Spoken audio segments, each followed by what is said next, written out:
شہرتیں سب کے مقدر میں نہیں ہوتی، صلاحیتوں کے لیے، مقبولیتوں کے لیے صلاحیتوں کی ضرورت ہوتی ہے۔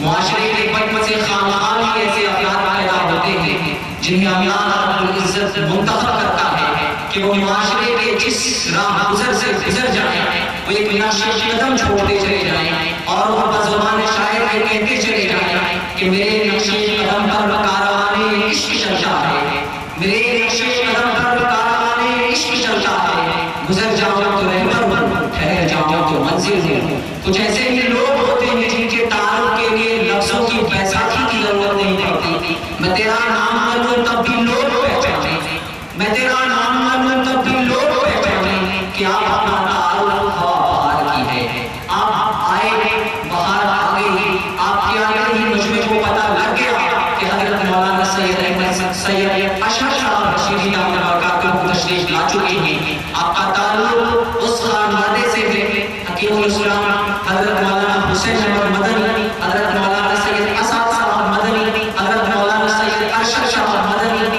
حضرت مولانا سید محمود صاحب مدنی۔ یہ وہ نام ہیں جنہوں نے صدیوں اس ملک کی ملی سماجی خدمات کی ہیں۔ جب بھی اس ملک کے مسلمانوں کو ضرورت پڑی ہے ان کی نمائندگی کی، چاہے وہ ملی مسائل ہیں، معاشرتی مسائل ہیں، سماج کے مسائل ہیں، اس خانوادے نے آگے بڑھ کر پورے حالات کا مقابلہ کیا ہے اور حضرت مولانا سید اشرف صاحب رشیدی دامت برکاتہ اس وقت پورے صوبے کی بات دور آپ کے ہاتھوں میں ہے۔ جب بھی ملی مسائل میں، سماجی مسائل میں وقت آتا ہے کہ مسلمانوں کی نمائندگی کی جائے تو پوری تیاری کے ساتھ، پورے وضوح کے ساتھ، پوری کامل ایمان کی شان و شوکت کے ساتھ آپ آگے آتے ہیں اور مسلمانوں کی نمائندگی کرتے ہیں۔ ہمیں فخر ہے، ہمیں سعادت ہے کہ اس وقت ہمارے درمیان تشریف فرما ہے۔ آپ کو اس سفر میں جو صعوبتیں ہوئی، جو تکلیفیں ہوئی، وہ اس سے سمجھ کر آپ سے درگزر کریے گا کہ یہ ملت کا وہ غمخوار اور وہ پیاسا علاقہ ہے جسے سیرابی کی ضرورت ہے۔ اگر آپ نے اسے سیراب کیا تو وہ بعید نہیں کہ امت کے بہت سے نوجوان کل یہاں سے نکل کر اس علاقہ کی ملت کی، سماج کی، معاشرے کی نمائندگی کے لیے آگے بڑھیں۔ میں اس وقت آپ سے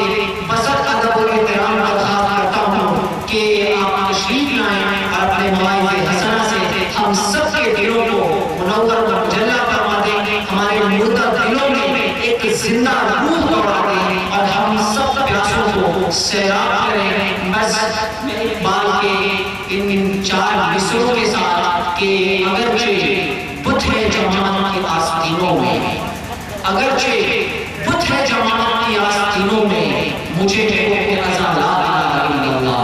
آپ سماعت فرمائیں حضرت مولانا سید اشرف صاحب رشیدی دامت برکاتہ محترم جامعہ شاہی مراد آباد، صدر جمعیت علماء اتر پردیش۔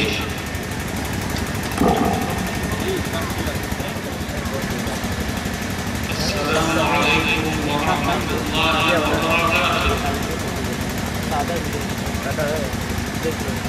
درود شریف پڑھو میں اللہم صل علی محمد وعلی آل محمد كما صليت على إبراهيم وعلى آل إبراهيم إنك حميد مجيد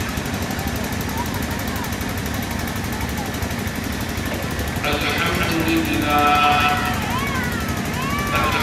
لله نحمده ونستعينه ونستغفره ونؤمن به ونتوكل عليه ونعوذ بالله من شرور أنفسنا ومن سيئات أعمالنا من يهده الله فلا مضل له ومن يضلل فلا هادي له ونشهد أن لا إله إلا الله وحده لا شريك له نشهد أن سيدنا ونبينا وشفيعنا وسندنا وقدنا محمدا عبده ورسوله صلى الله تعالى عليه وعلى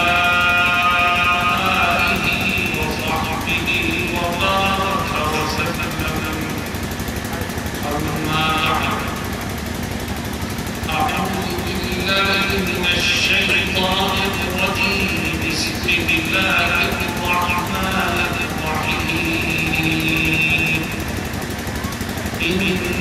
تنصروا الله ينصركم ويثبت أقدامكم صدق الله مولانا العظيم.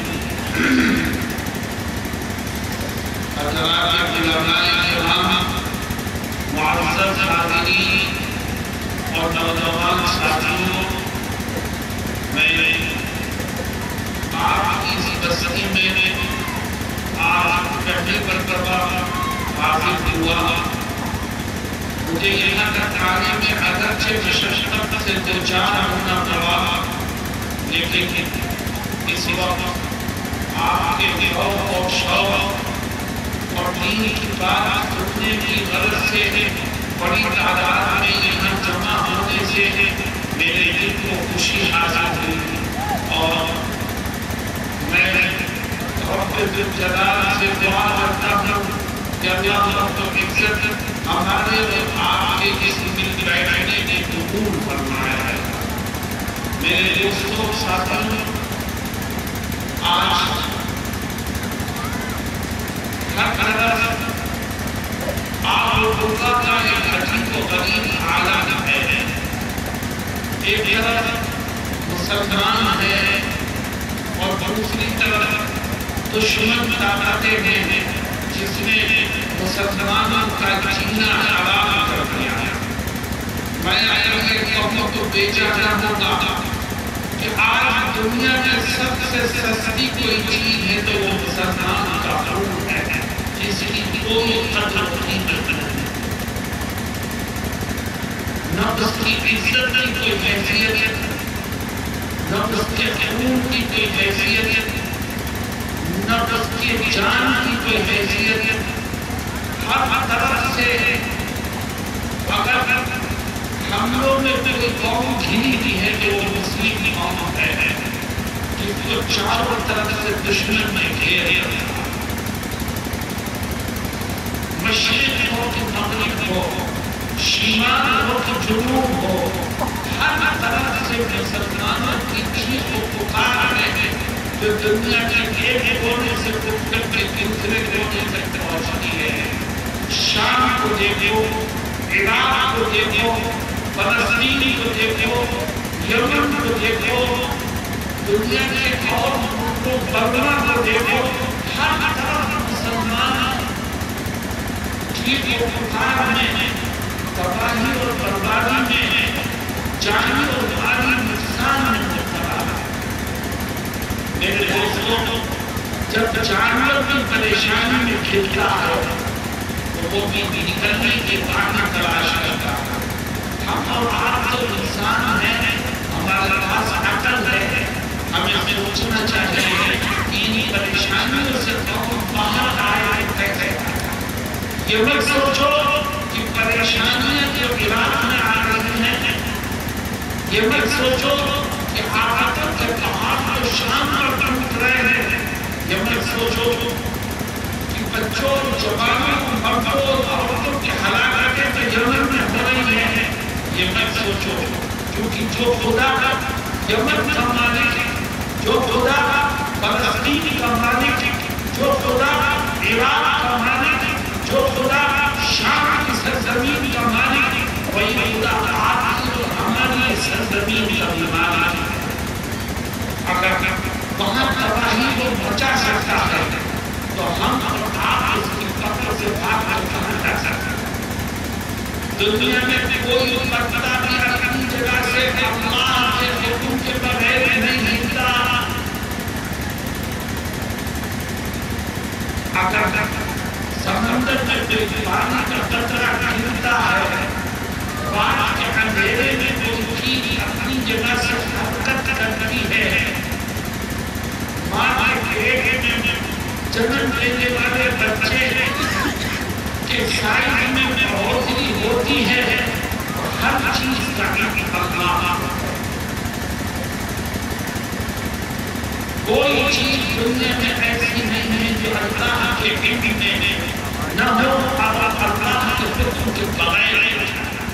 میرے دوستوں ساتھیوں، ہم غور کریں کہ ان آفتوں اور پریشانیوں کی وجہ کیا ہے اور ان سے نکلنے کی شکل کیا ہے؟ قرآن کریم میں اللہ رب العزت اس کی صرف اور صرف ایک ہی وجہ ذکر کرتا ہے۔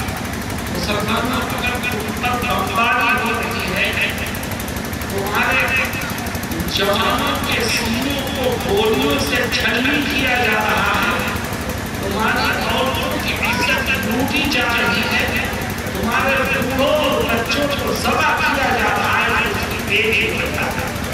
یہ اللہ اس کی کیا وجہ ہے؟ اللہ فرماتا ہے وَمَا أَصَابَكُم مِّن مُّصِيبَةٍ فَبِمَا كَسَبَتْ أَيْدِيكُمْ وَيَعْفُو عَن كَثِيرٍ۔ آج مسلمان کی زبان بڑی لمبی ہے اور بہت چلتی ہی رہتی ہے، اور جس کے منہ میں جو آتا ہے وہ کہتا جاتا ہے۔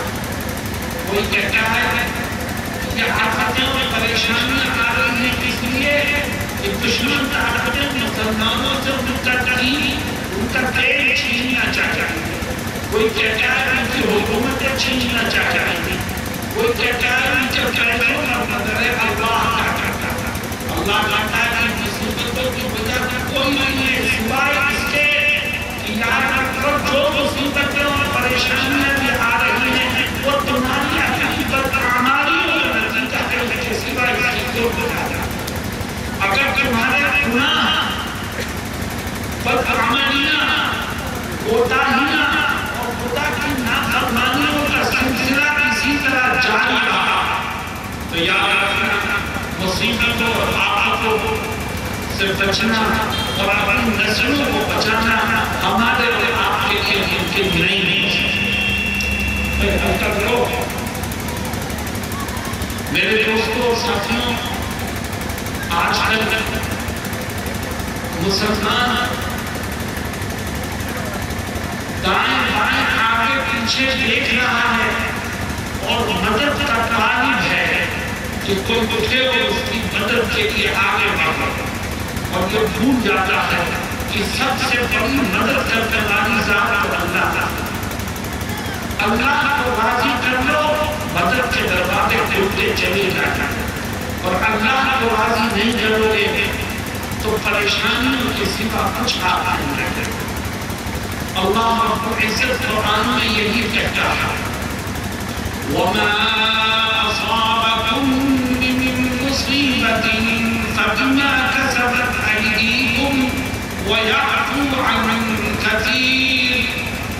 اے لوگوں، جو مصیبتیں اور جو پریشانیاں آ رہی ہیں وہ تمہارے اپنے برے کرتوت کا نتیجہ ہے، اور آگے رب ذوالجلال اپنی رحمت کا تذکرہ کرتے ہوئے یہ بھی فرماتا ہے کہ وَيَعْفُو عَن كَثِيرٍ، کہ سنو بہت سے گناہ تمہارے وہ ہوتے ہیں جن کو میں فری میں معاف کرتا چلا جاتا، لیکن کچھ گناہوں پر پکڑ ہوتی ہے جس کا انجام تم دنیا میں تباہی کی شکل میں دیکھیں۔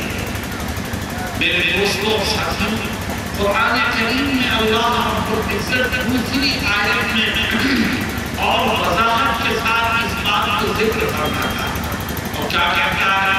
کہتا ہے ظَهَرَ الْفَسَادُ فِي الْبَرِّ وَالْبَحْرِ بِمَا كَسَبَتْ أَيْدِي النَّاسِ لِيُذِيقَهُم بَعْضَ الَّذِي عَمِلُوا لَعَلَّهُمْ يَرْجِعُونَ۔ اللہ کہتا ہے خشکی میں یا تری میں، زمین میں یا سمندر میں، دریا میں، جنگلات میں یا پہاڑوں میں، کہیں پر بھی اگر کوئی مصیبت اور آفت آتی ہے تو اے انسانوں اس کے ذمہ دار تم ہو۔ کیوں؟ اس لیے کہ تمہاری بدعملی کا نتیجہ ہے۔ میرے دوستوں ساتھیوں، جناب رسول اللہ صلی اللہ علیہ وسلم ایک حدیث قدسی میں ان آیات کی وضاحت کرتے ہیں اور کہتے ہیں کہ اللہ رب العزت یہ فرماتا ہے کہ انا ملک الملوک ومالک الملوک قلوب الملوک بیدی۔ اللہ کہتا ہے کہ میں شہنشاہوں کا شہنشاہ ہوں، میں بادشاہوں کا بادشاہ ہوں، اور سنو تمام بادشاہوں کے دل میرے قبضے قدرت میں۔ اور آگے فرماتا ہے وَأَنَّ الْعِبَادَ إِذَا عَصَوْنِي حَوَّلْتُ قُلُوبَ مُلُوكِهِمْ عَلَيْهِمْ بِالسَّخْطَةِ وَالنَّقْمَةِ۔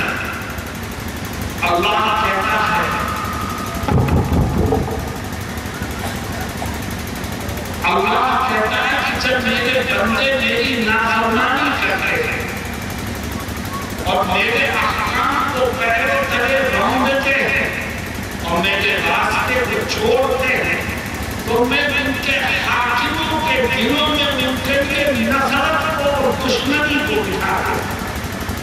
حاکموں کے دلوں کا مالک جو اللہ ہے، مسلمانوں تم روتے ہو کہ بی جے پی نے ایسا کر دیا، بجرنگ دل نے ایسا کر دیا، شیو سینا نے ایسا کر دیا۔ سنو، ان میں سے کسی میں طاقت نہیں ہے کہ تمہارے بال کو بھی بیجا کر سکے، کرنے والی زیادہ اللہ۔ أَنَّ الْعِبَادَ إِذَا عَصَوْنِي حَوَّلْتُ قُلُوبَ مُلُوكِهِمْ عَلَيْهِمْ بِالسَّخْطَةِ وَالنَّقْمَةِ۔ کہ جب بندے خدا کی نافرمانی کرتے ہیں اور اللہ کے حکم کو توڑتے ہیں، تو اللہ یہ کہتا ہے کہ میں حاکموں کے دلوں میں ان کے لیے نفرت اور دشمنی کو اٹھاتا ہوں۔ وَأَنَّ الْعِبَادَ إِذَا أَطَاعُونِي حَوَّلْتُ قُلُوبَ مُلُوكِهِمْ عَلَيْهِمْ بِالرَّحْمَةِ وَالرَّأْفَةِ۔ اور بندے جب میری فرما برداری کرتے ہیں اور میری اطاعت کرتے ہیں، تو حاکم کوئی بھی ہو، سردار کسی بھی پارٹی کی بنی بھی ہو، اللہ کہتا ہے جو کرسی پر بیٹھا ہوتا ہے میں اس کے دل میں اپنے بندوں کے لیے محبت کو اور پیار کو پیدا کرتا ہوں۔ معلوم یہ ہوا کہ سختی اور آسانی کرنے والی ذات اصل میں اللہ ہے۔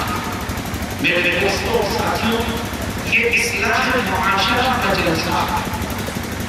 آؤ ہم اپنے سماج کے اندر پھیلی ہوئی برائیوں پر غور کریں کہ آج پریشانیوں میں پورا سماج مبتلا ہے، آج پریشانیوں میں پوری قوم پھنسی ہوئی ہے، آج پریشانی میں پریشانیوں نے پوری امت کو گھیر رکھا ہے۔ امت کو اپنی قوم کو ان پریشانیوں کے جال سے باہر نکالا جائے کیسے؟ میرے دوستوں، میں آپ کو ایک بات کا یقین دلانا چاہتا ہوں، اور وہ بات ایسی ہے جس کو آپ بھی مانتے ہیں اور دنیا کا ہر انسان مانتا ہے کہ دیکھو ایک نہ ایک دن ہم میں سے ہر ایک کو دنیا کو چھوڑ کر کے جانا ہے۔ ایک نہ ایک دن ہمارے جنازے اٹھیں گے، ایک نہ ایک دن ہمیں اپنی قبروں میں دفن ہونا ہے۔ میرے دوستوں ساتھیوں، اگر مرنے سے پہلے ہم نے اپنی روش کو درست کر دیا، مرنے سے پہلے ہم نے اپنی زندگی کو سنوار دیا، مرنے سے پہلے ہم نے اپنے آپ کو برائیوں سے بچا لیا، تو جس دن جان نکلے گی اللہ رب العزت اس دن ہمیں ایمان کے ساتھ دنیا سے اٹھنے کا موقع عطا فرمائے۔ اور اگر ہم نے اپنی زندگی کو برائیوں سے نہیں بچایا، ہم نے اپنی روش کو نہیں بدلا، اور ہم نے کسی طرح سے اپنے زندگی کے انداز میں تبدیلی نہیں کی، تو جس دن موت آئے گی کچھ پتا نہیں کہ اس دن ایمان باقی رہے گا ختم ہو چکا۔ میرے دوستوں ساتھیوں، مرتے وقت اپنے ایمان کی اگر حفاظت چاہتے ہو اور پریشانیوں سے اپنے آپ کو اور اپنی نسلوں کو بچانا چاہتے ہو، تو کچھ کام زندگی میں آپ کو کرنے پڑے، اور میں یقین دلاتا ہوں کہ اگر آپ نے وہ کام کر لیے جو میں بتانے جا رہا ہوں، تو اللہ رب العزت آپ کی مدد اور نصرت فرمائے گا اور آپ کو ایمان والی موت نصیب فرمائے گا۔ پریشانیوں سے آپ کی حفاظت فرمائے۔ وہ کام کیا ہے میرے دوستوں؟ میں ان کاموں کا ذکر کروں گا، لیکن شرط یہ ہے کہ یہ طے کرو کہ ہم ان کاموں کو سن کر کے ان پر عمل کریں گے انشاءاللہ۔ عمل کرو گے بھائی؟ کیا ہے وہ کام؟ اگر یہ چاہتے ہو کہ زندگی میں چین و سکون آ جائے اور ایمان والی موت اللہ عطا کرے، تو زندگی میں 4 کام، جس نے یہ 4 کام کیے رب ذوالجلال اس کی زندگی کو چین و سکون سے بھر دے گا اور موت کے وقت اس کی مدد فرمائے۔ وہ 4 کام کیا ہے؟ سب سے پہلا کام، اگر یہ چاہتے ہو کہ زندگی چین و سکون کے ساتھ کٹے اور موت کے وقت ایمان نصیب رہے، باقی رہے، تو 4 کام کرو۔ اس میں سے پہلا کام یہ ہے کہ آپ کے لیے طے کر لو کہ انشاءاللہ زندگی کے آخری سانس تک روزانہ 5 وقت کی نماز پابندی سے پڑھیں گے۔ تو 5 وقت روزانہ اپنے ماتھے کو اپنے رب کے سامنے جھکائے گا، اللہ رب العزت اس کی زندگی کو چین و سکون سے بھر دے گا، پریشانیوں سے اس کو بچا لے گا اور ایمان والی موت اس کو نصیب فرمائے گا۔ اور جو اپنے رب کے جھکنے سے بھاگے گا، نماز پڑھنے سے دور رہے گا، یاد رکھو اس کو درد کی ٹھوکریں کھانی پڑیں گی، اسے چین و سکون حاصل نہیں ہے۔ مسلمانوں، نوجوان ساتھیوں، مجھے افسوس اور دکھ ہے کہ آج امت مسلمہ، ہمارا جوان، ہمارے بوڑھے، ہمارا مرد اور ہماری عورتیں نماز کے ساتھ جو کھیل کر رہی ہیں، شاید اسلامی تاریخ میں اس سے پہلے اس طرح نماز کو نہ چھوڑا گیا ہو، نہ بگاڑا گیا۔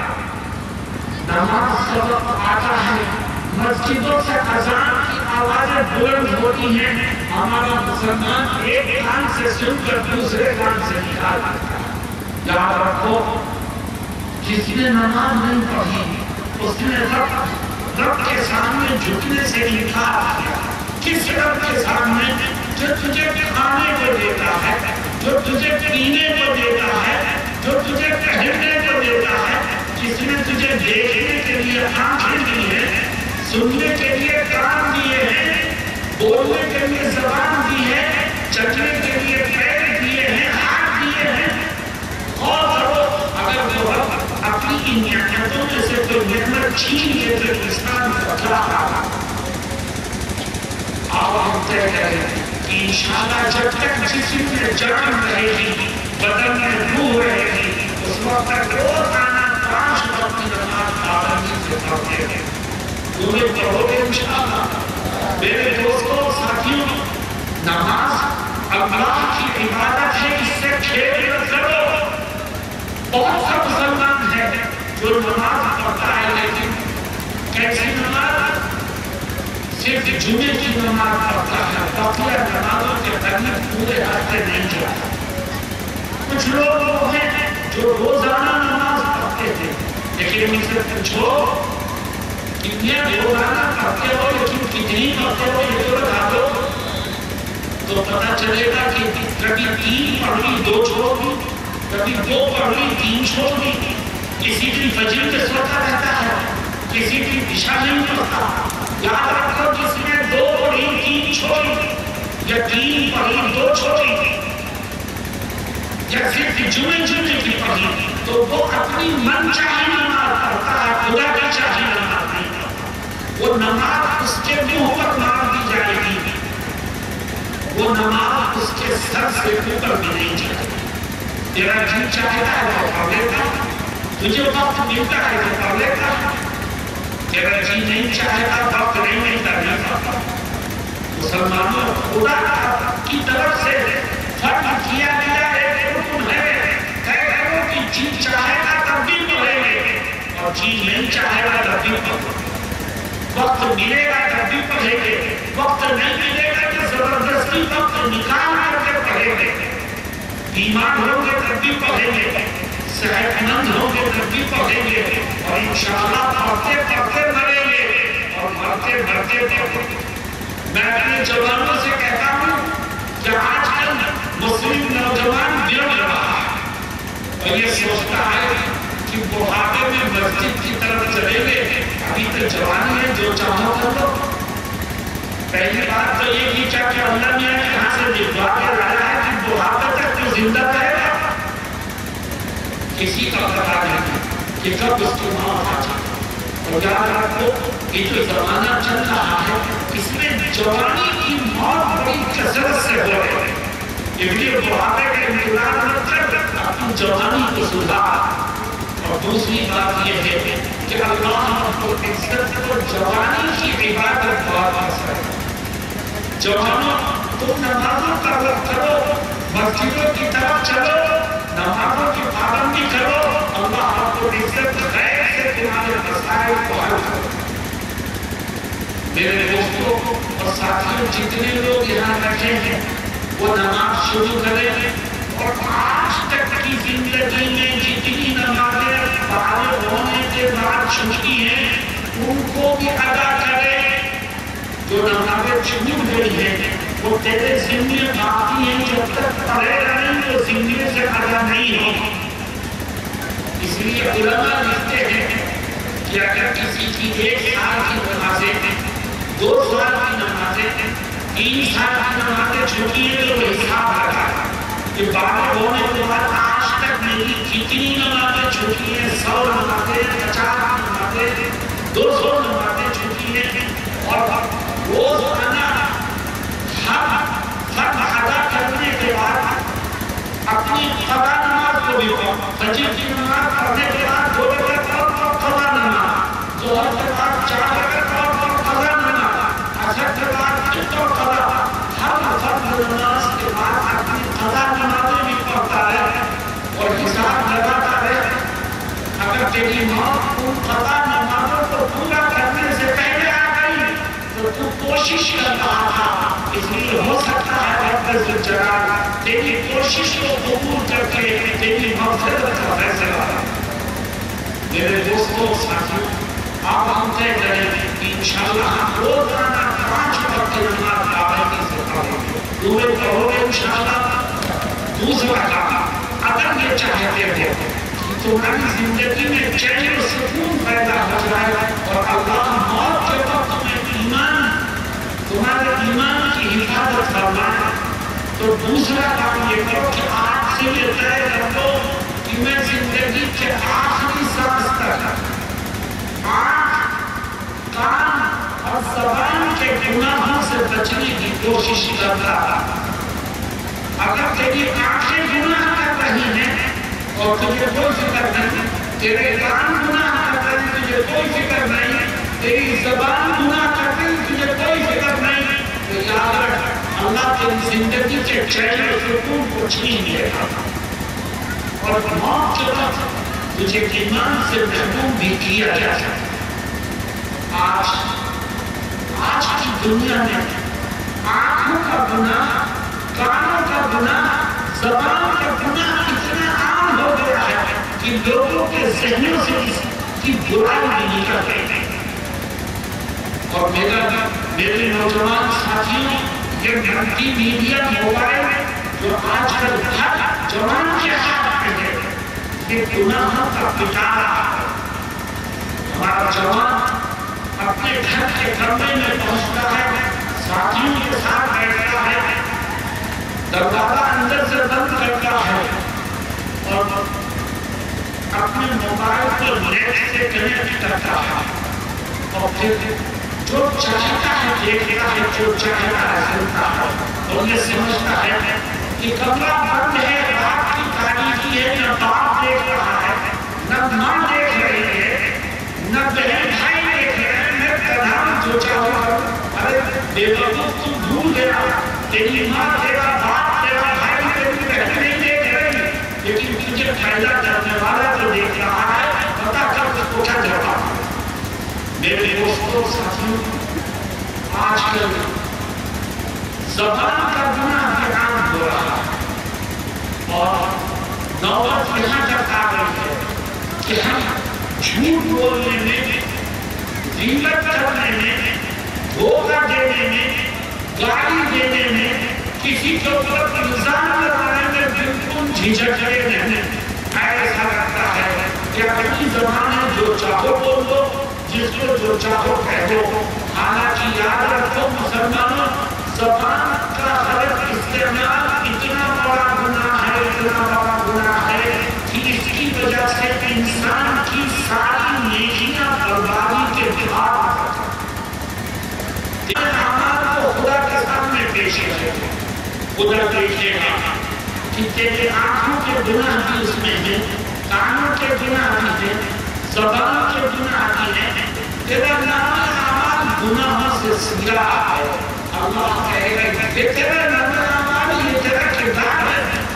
انسان جھوٹ بولتے بولتے جرأت کرے گا خدا کے سامنے بھی اور کہے گا اے رب یہ میرا نام اعمال نہیں ہے، یہ کسی اور کا ہے، کسی دشمن نے دعا دی ہے، میں نے کوئی گناہ نہیں کیا، کسی اور نے میری طرف یہ نام اعمال منسوخ کر دیا۔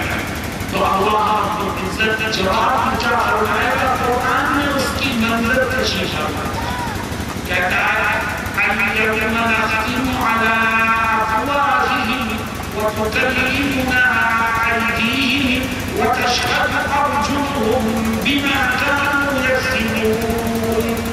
اللہ کہتا ہے کہ اچھا تم بہت ہوگا، میرے سامنے بھی کھڑے ہو گئے، میں تھوڑی دیر کے لیے تیری زبان کو بند رکھا۔ اب زبان پر تو بات کیا، انسان کے ہاتھ بولنے میں تین ہاتھوں سے اس نے کون کون سے گناہ، انسان کے پیر بولنے کی پیروں سے کون کون سے گناہ کیے، کہاں کہاں گیا۔ حتیٰ کہ قرآن کی ایک آیت میں اللہ کہتا ہے حتیٰ اذا جاءوها شهد عليهم سمعهم وأبصارهم وجلودهم بما كانوا يعملون۔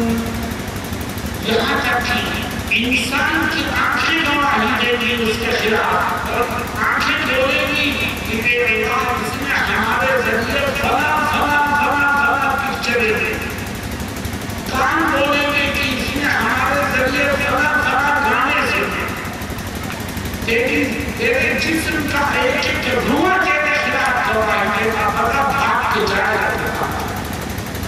میرے دوستوں اس دن کی ذلتوں سے بچنا ہے، بات سنا کے نکلتا ہے اور کچھ یہ نہیں، اس کی لاش پر واپس آتا۔ اس طرح کے حوادثات آئے دن ہوتے ہیں۔ اور حیرت کی بات یہ ہے کہ آج کی ماحول میں ایک طرف جوانی کی موت بڑھی ہے اور دوسری طرف اچانک کی موت بھی بڑھ گئی ہے۔ آج بھی گرا ہو گیا، صاحب کیا ہوا، برین ہیمریج ہو گیا، کیا ہوا، سب ہارٹ فیل ہو گیا، کیا ہوا، اٹیک ہو گیا۔ اللہ کی فضل ہے جب اللہ کسی بندے کو توبہ سے محروم کرنا چاہتا ہے تو اچانک کی موت کے ذریعے سے اس کو دنیا سے اٹھا دیتا ہے، اتنا موقع بھی نہیں دیتا کہ وہ اپنے گناہوں کو یاد کر کے سچے دل سے توبہ کرے۔ مسلمانوں تیاری عزیز ہے اور طے کرو کہ ہم انشاءاللہ ہر طرح کے گناہ سے بچیں گے، اور خاص طور پر آنکھوں کے گناہ، کانوں کے گناہ اور زبان کے گناہ سے بچنے کی کوشش کریں۔ تو وہ کوشش کریں گے انشاءاللہ۔ نمبر 3، اگر تم یہ چاہتے ہو کہ تمہاری زندگی میں چین و سکون آ جائے اور بہت ایمان رکھو، ایک تیسرا کام، میرے دوستوں وہ تیسرا کام کیا ہے؟ وہ تیسرا کام یہ ہے کہ آپ سے طے کر لو کہ زندگی کے آخری سانس تک انشاءاللہ جب بھی کسی کا کوئی حق، کسی کی کوئی امانت، کسی کی کوئی زمین، کسی کا کوئی پیسہ ہماری طرف نکلے گا، ہم اس کو پہلے فرصت میں ادا کریں۔ جو دوسروں کے حق وعدہ کرے گا، اللہ رب العزت اس کی زندگی کو چین و سکون سے عطا کرے گا اور اس کو ایمان والی موت نصیب فرمائے۔ مسلمانوں، بڑے افسوس کی بات ہے، دکھ کی بات ہے کہ آج حق تلفی کا گناہ مسلمانوں میں عام ہے. طاقتور کمزور کا حق دبا رہا ہے، بھائی کا حق دبا رہا ہے، مالدار غریب کا حق دبا رہا ہے، پڑوسی کا حق دبا رہا ہے. اور بہت سے ایسے لوگ ملیں گے جنہوں نے جھوٹ بول کر دھوکہ دے کر دوسرے کا حق مارا، دوسرے کی زمین دبا کر اور اسے کچھ نہیں دیا، قبضہ کر اور بڑا خوش کہ میری زمین ایک بیٹا پڑ گئی. اور پھر فوراً اپنے بچوں سے کہتا ہے کہ میرا ٹکٹ کٹواؤ، میں عمرے کے لیے جاؤں. ادھر بےایمانی کر کے زمین بحالی ہے، اب جاتا ہے اپنے آپ کو پاک و پوتر کرنے کے لیے حرمین شریف ہے عمرے کے لیے. سن لو مسلمان، جو شخص کسی کا حق مار کے عمرہ یا حج کرے گا، نماز یا روزہ رکھے گا، تو وہ ایک حج نہیں 101 حج کر لے، تب بھی اس کا یہ گناہ پاک نہیں ہوگا، اس کے ذمے سے دوسرے کا حق ثابت نہیں ہوگا. اور اللہ کے ہاں اس کی کوئی عبادت قبولیت کے درجے پر نہیں پہنچے. میں آپ سے پوچھتا ہوں کہ آج کا ماحول ایسا ہو گیا ہے کہ باپ مرتا ہے، ابھی اس کا قسم بھی پیدا نہیں ہوتا. بتاؤ اولاد میں جائیداد کے جھگڑے شروع ہوتے ہیں کہ نہیں؟ بھائی کا حق مار رہا ہے اور سارے بھائی مل کر کے باپ کی جائیداد کو بندر بانٹ کرتے ہیں اور بہنیں کرتی ہے کہ ان کو کچھ نہیں. بہن کا حق مارا. اور اگر بہن کو آ کے بھائی سے یہ کہے کہ میں ابا کی جائیداد میں سے میرا حق دو، تو بھائی کا جواب دیتے ہیں، کہتے ہیں ہم نے تیری شادی پر جو خرچ کیا تھا وہی تیرا حق ہے جو تیری شادی پر برابر کیا، اب تیرا کوئی حق. یاد رکھو بھائیوں نے بہن کی شادی پر جو بھی خرچ کیا ہے، چاہے وہ 10 لاکھ ہو یا 1 کروڑ ہو، اس سے بہن کا جائیداد والا حق ادا نہیں ہوگا، نہیں ہوگا. اس کا حق اپنی جگہ موجود ہے، وہ دینا پڑے گا. اگر نہیں دیں گے بھائی لوگ تو خدا کہنا نہیں ہوگا. کیوں؟ اس لیے کہ تم نے شادی کیا میں جو کچھ خرچ کیا ہے، شریعت نے تیرے اوپر فرض اور واجب نہیں کیا تھا کہ شادی میں خرچ کر. شادی تو سادگی سے ہونی چاہیے تھی، لیکن بھائی لوگ جو کچھ خرچ کرتے ہیں وہ صرف اور صرف برادری میں اپنی نام کو اونچا کرنے کے لیے، اپنی شان و شوکت کے اظہار کے لیے کرتے ہیں. شریعت کا اس سے کوئی تعلق نہیں ہے. جو شریعت نے اس کا حق رکھا ہے وہ اپنی جگہ رکھا ہے. میرے دوستوں ساتھیوں، حق تلفی کا گناہ ایک ایسا گناہ ہے جو انسان کی نیکیوں کو ڈھاتا ہے.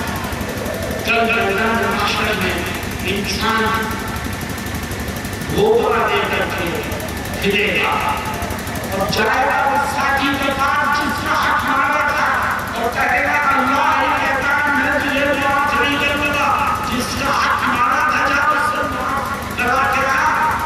وہ جائے گا روئے گا کہ دلائے گا کہ معاف کر دے، کسی طرح معاف کر دے، ورنہ دیکھیں گی جہنم کے سوا میرا کوئی ٹھکانا نہیں.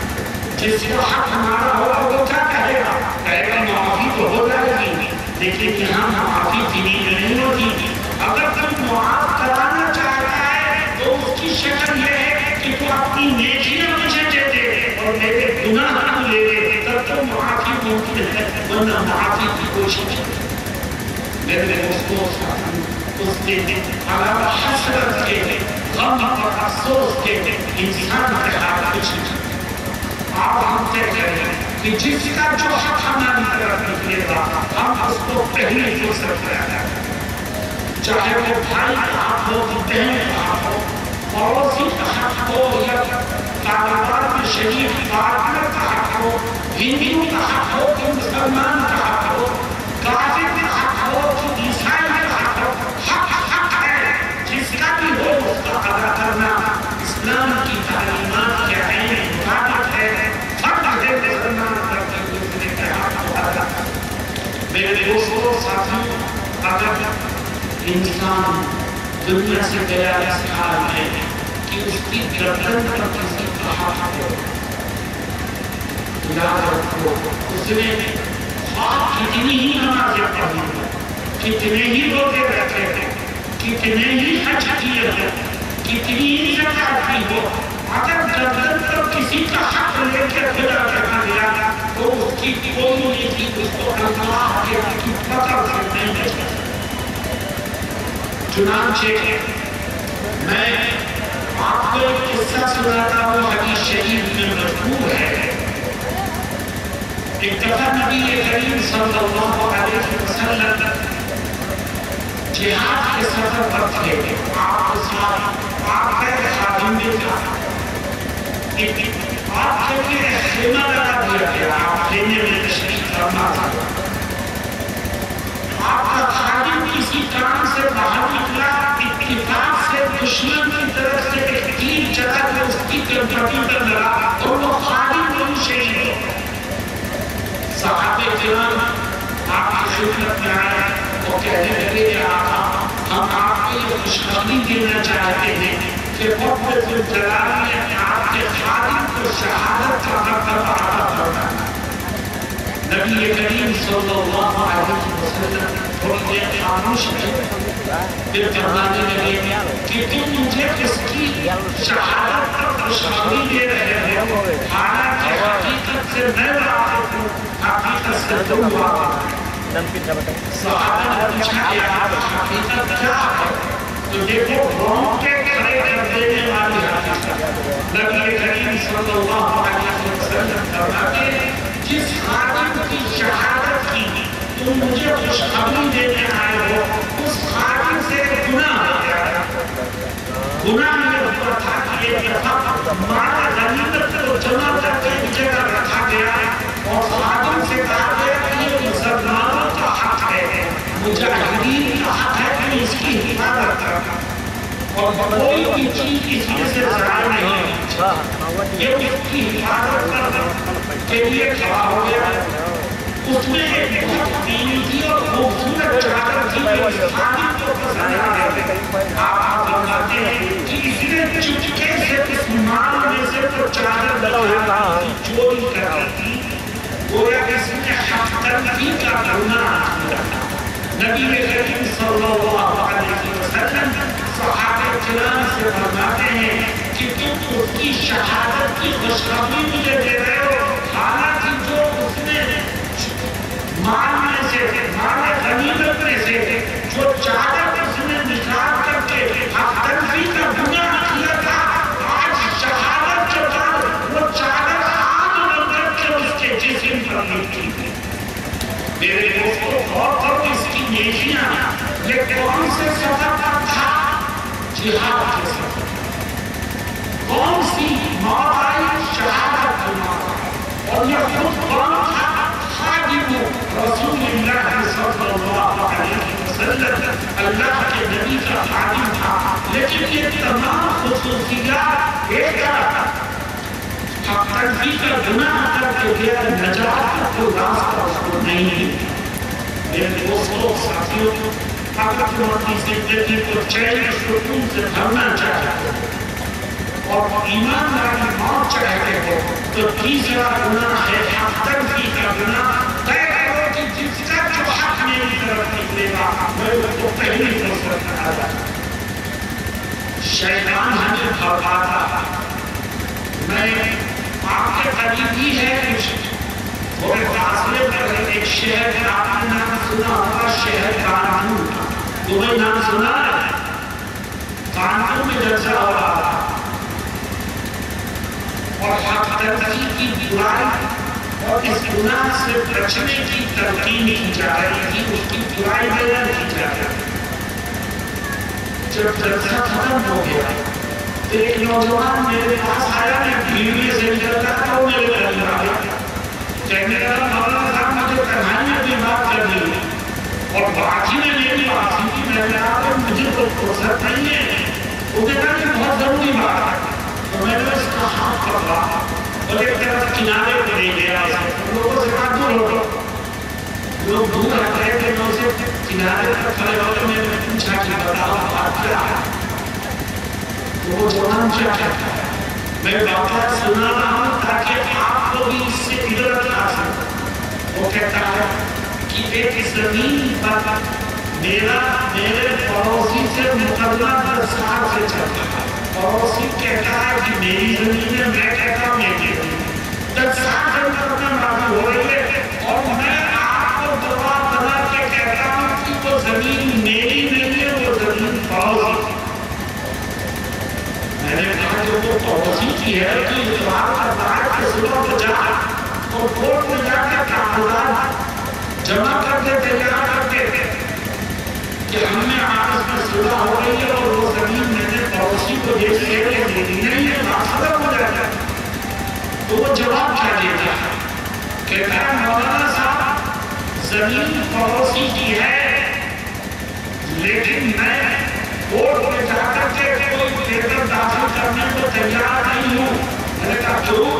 کہنے لگا 10 سال سے مقدمہ لڑ رہا ہوں، اگر پیچھے ہٹ گیا تو پہلے ہار گیا، ڈر گیا، ہار گیا، میں یہ چیزیں سننے کے لیے کسی قیمت پر تیار ہوں۔ اس لیے اگر تو زمین اس کی ہے مگر میں اسے چھوڑ رہا۔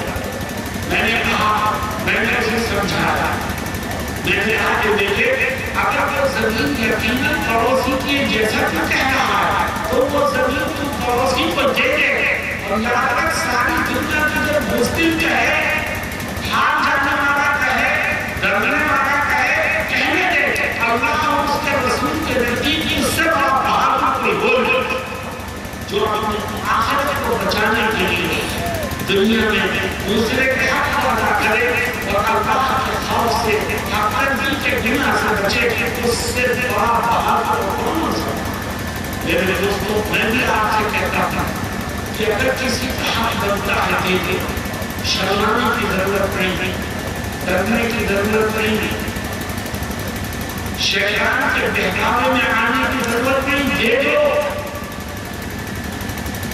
دنیا کی تھوڑ دیر کی شرمندگی آخرت کی بربادی سے بہتر ہے۔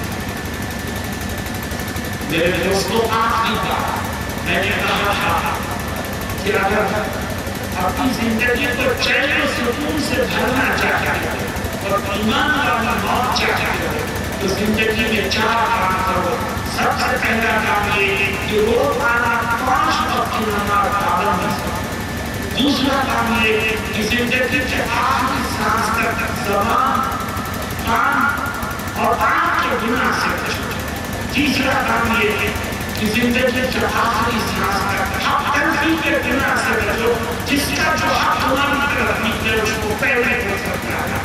اور چوتھا کام، اگر تم اپنی زندگی میں چین و سکون چاہتے ہو اور ایمان والی موت چاہتے ہو تو چوتھا کام یہ کرو کہ یہ طے کر لو کہ زندگی کے آخری سانس تک ہر قدم پر انشاءاللہ اپنے نبی حضرت محمد مصطفیٰ صلی اللہ علیہ وسلم کی ایک سنت کو زندہ کرنا۔ جو آقا کی سنت کو زندہ کرتے کرتے اپنی زندگی گزارے گا، اللہ اس کو دنیا کا بھی چین عطا فرمائے گا اور آخرت کا بھی چین عطا فرمائے گا۔ میرے دوستوں، ساتھیوں، بڑے افسوس اور دکھ کی بات ہے کہ آج آقا کی سنتوں کو نقصان یہودیوں سے نہیں پہنچ رہا ہے، عیسائیوں سے نہیں پہنچ رہا ہے، کافروں اور مشرکوں سے نہیں پہنچ رہا ہے، بلکہ آقا کی سنتوں کو نقصان خود مسلمانوں سے پہنچ رہا ہے۔ اور مسلمان دوسروں کی نقل بتا کر اپنے آپ کو ماڈل بنانا چاہتا ہے، دوسروں کی نقل بتا کر اپنے نبی کی سنت کو اپنے چہرے سے کھلچ کرتے نالیوں میں بھاگیا دوسرے کے نقل بتا۔ تو نے دوسرے کی نقل بتا کر شادی کیا ہمیں وہ تمام خرافات کی جس کا اسلام سے سپورٹ کرتا ہے۔ تو نے دوسرے کی نقل بتاتے ہوئے اپنے آپ کو ماڈرن بنا کر کے دنیا سے باہر لینے کی کوشش کی۔ جن کی نقل میں تمہیں داڑھی بھی ملائی ہے، جن کی نقل میں تمہیں شادی بیاہ کے موقع پر پانی کی طرح پیسہ بہایا ہے، جن کی نقل بتا کر تم ماڈرن بننا چاہتا ہے، کب قیامت کے دن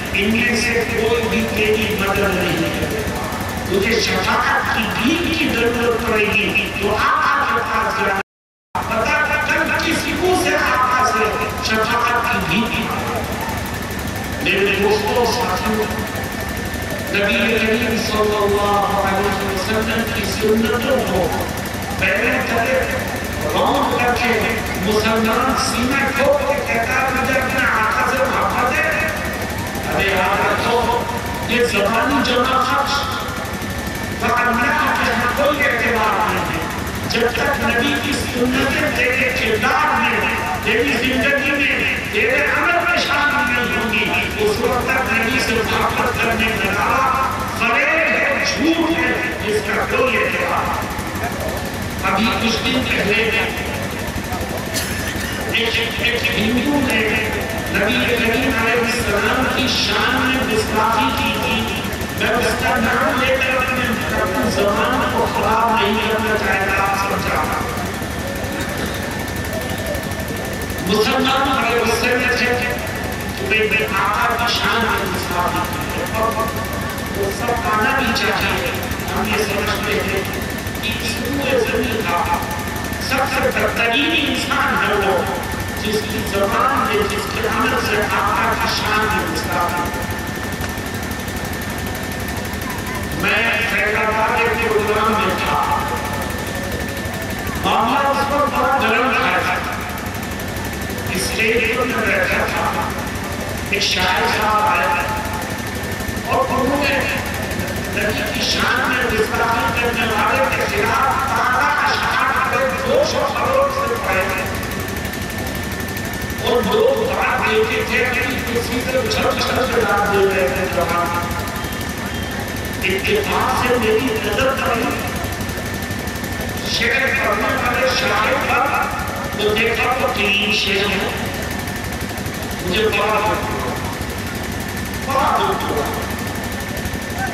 وہ اشعار سنا کہ چلا گیا میں بیٹھا کسی کا تو میں نے کہا مجھے کہ اپنے آقا سے محبت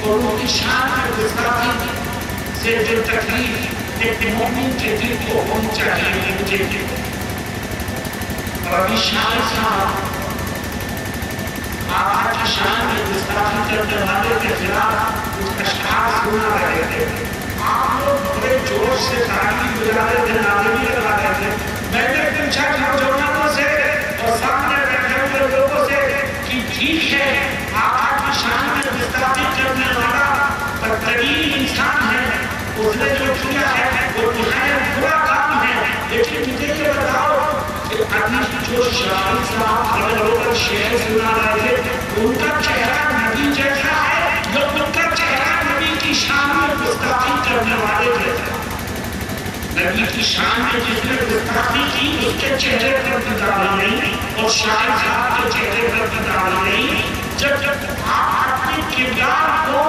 اپنے ظاہر کو اپنے باطن کو نبی کے سنتوں کے دھانے پر ڈھالنے پر تیار نہیں ہو تو آپ کو نبی سے محبت زیادہ کرنے لگے کیونکہ نبی کریم صلی اللہ علیہ وسلم کو فرماتا ہے کیا فرماتا ہے من احب سنتی فقد احبنی ومن احبنی كان معي في الجنة یہ میں نہیں کہتا اللہ کا نبی علیہ السلام خود فرماتے ہیں کہ جو مجھ سے محبت کرتا ہے اس کے لیے ضروری ہے کہ وہ میری سنتوں سے محبت کرے تبھی وہ مجھ سے محبت کرنے والا بن سکتا ہے لیکن ایک سنت کو زندہ کرے تبھی بھی سے محبت کرنے والا کی فہرست میں اس کا نام شامل ہو سکتا ہے اور جو مجھ سے محبت کرنے والا بن گیا میری سنتوں کو اس نے اپنے سینے سے لگا لیا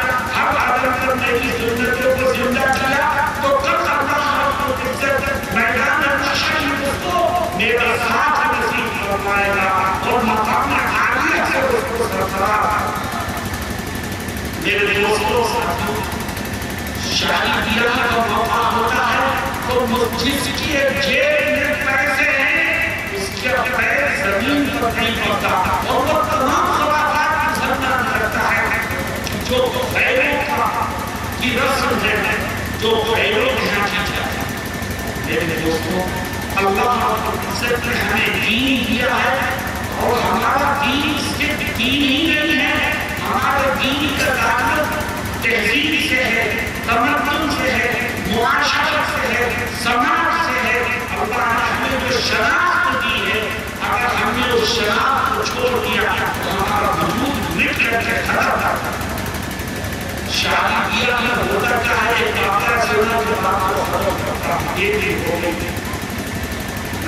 مراد آباد بھی پیسے والوں کا شہر ہے، اور جہاں پیسہ ہو وہاں شادی کیا میں خرافات یقینی ہے۔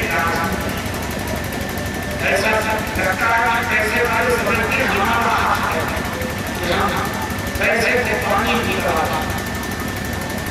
چنانچہ شہر مراد آباد جو شادیاں ہوتی ہیں میں اس میں شریک نہیں ہوں، کاٹ آ کے رکھے رہتے ہیں اور پھر پرتی کی دو کی بھی چلے جاتے ہیں۔ میری شکست نہیں ہوتی، میرے سے روکتا تھا کہ میں سامنے والے کو بدل نہیں سکتا، تو تب سے اپنا دامن کو بچا سکتا۔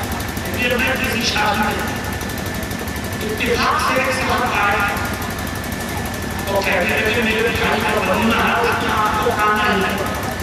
میں نے کہا کہ میں شادی میں نہیں جاتا، آپ کر لو۔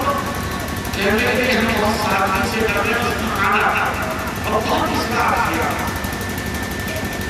تو میں نے کہا ٹھیک ہے، سادگی کیسی تھی سنو۔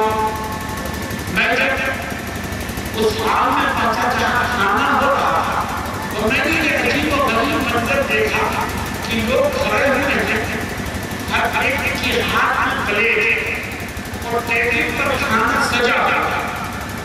لوگ ایک طرف سے چلتے ہیں، چمچہ اٹھاتے ہیں اور جو انہیں پسند ہوتا ہے وہ لیتے ہیں اور پھر ہاتھ میں جگہ جگہ کھڑے ہو کے کھاتے ہیں۔ اور کھڑے ہو کے کھانے والوں بھی میں نے دیکھا کہ عجیب منظر تھا۔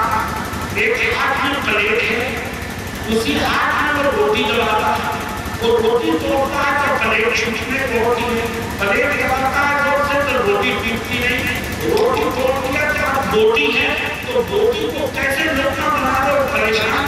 کبھی روٹی کھسک کے ڈالی ہو جاتی ہے، کبھی بائیں ہو جاتی ہے، کبھی پلیٹ الٹی ہوتی ہے، کبھی سیدھی ہوتی ہے۔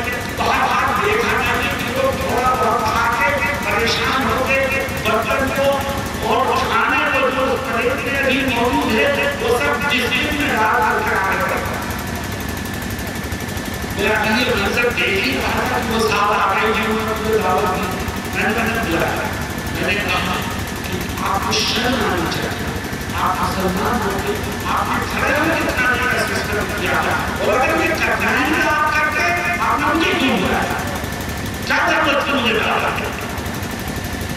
تو میرے دوستوں اس نے جو جواب دیا ہے وہ میں آپ کو سنانا چاہتا ہوں۔ اس کا فرق میرے دل میں آ چکا ہے۔ میں تھوڑی دیر چپ رہا، پھر کہتا ہے مولانا صاحب ہم نے کھڑے ہو کے کھانے کا انتظام اس لیے کیا کہ بٹھا کے کھانے میں بڑی پریشانی ہے۔